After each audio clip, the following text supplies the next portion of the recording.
एकदा नारद मुनी द्वारकेला आले होते. तर रुक्मिणीला भेटले. रुक्मिणीला म्हणाले, देवी, मला एका घटनेचं मोठं वैषम्य वाटतं. म्हणजे कसलं वैषम्य वाटतं मुनीवर तुम्हाला?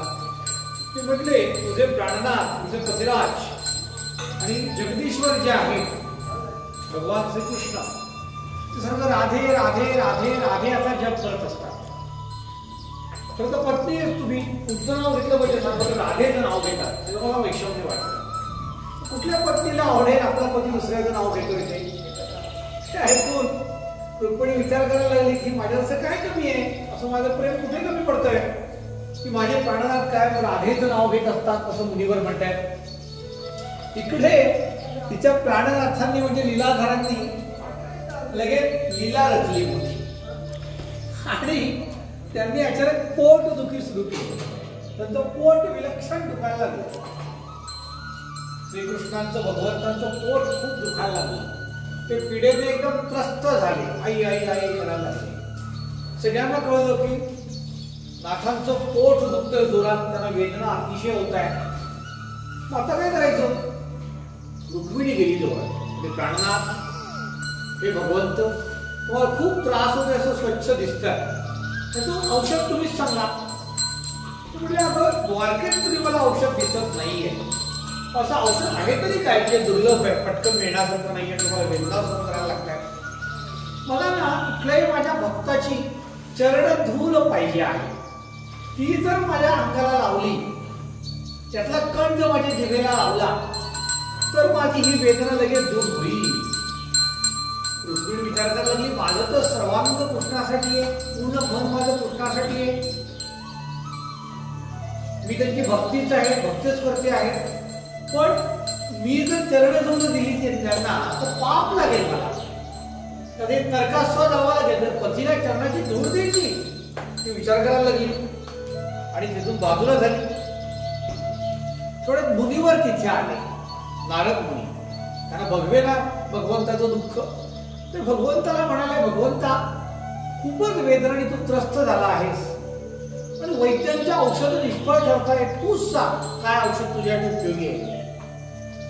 श्रीकृष्ण म्हणाले, सर्वोत्कृष्ट औषध आहे मला माझ्या प्रेम करणाऱ्या, भक्ती करणाऱ्या भक्त श्रेष्ठाची चरण धूळ, ती मला पाहिजे. नारद विचारात पडले, अरे मी पण यांचा भक्त आहे, माझ्या रोमारोमात श्रीकृष्ण आहे. परंतु जर मी माझ्या चरणाची धूळ दिली श्रीकृष्णांना, तर कित्येक युग मी नरकात राहीन. कारण भगवंताला चरणाची धूळ द्यायची एवढं मोठं पाप आहे. म्हणून त्यांनी विचार केला आणि ते पण बाजूला झाले.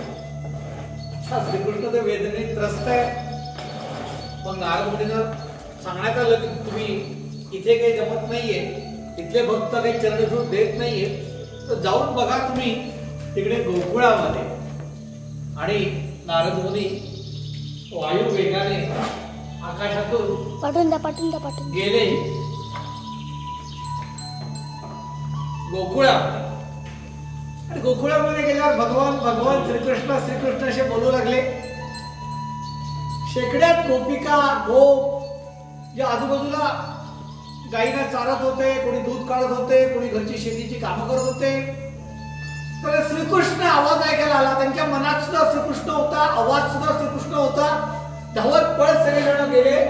तिथे मुनीवर होते नारद मुनी. कृष्ण कृष्ण कृष्ण कृष्ण कृष्ण कृष्ण गात होते, विणा वाजवत होते.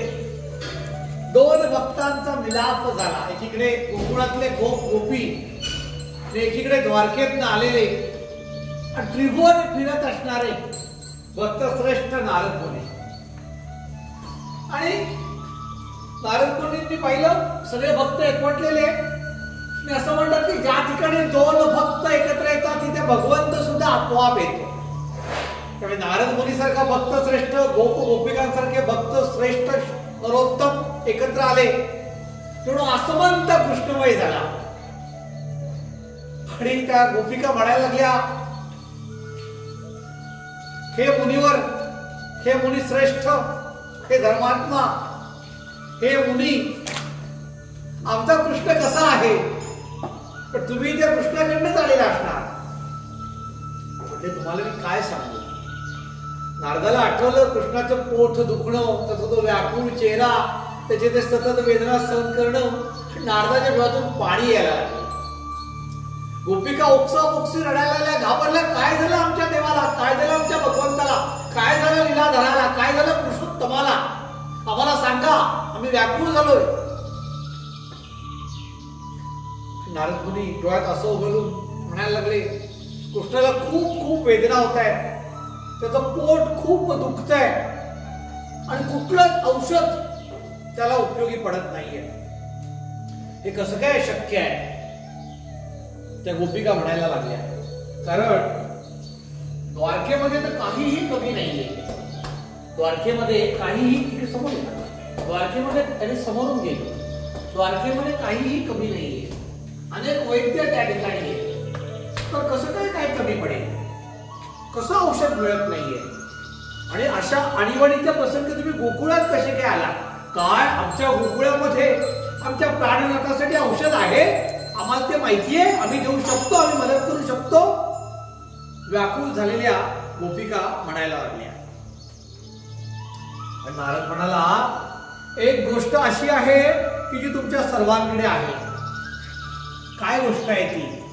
कुठल्याही भक्ती करणाऱ्या कृष्णावर भक्त श्रेष्ठाची, भक्ताची चरणधूळ जर कृष्णाला मिळाली, त्याच्या मस्तकाला ती लावली, त्याच्या जिभेला ती टेकवली, तर कृष्ण क्षणार्धात पीडा रहित होईल, वेदना रहित होईल आणि तो ठीक होईल.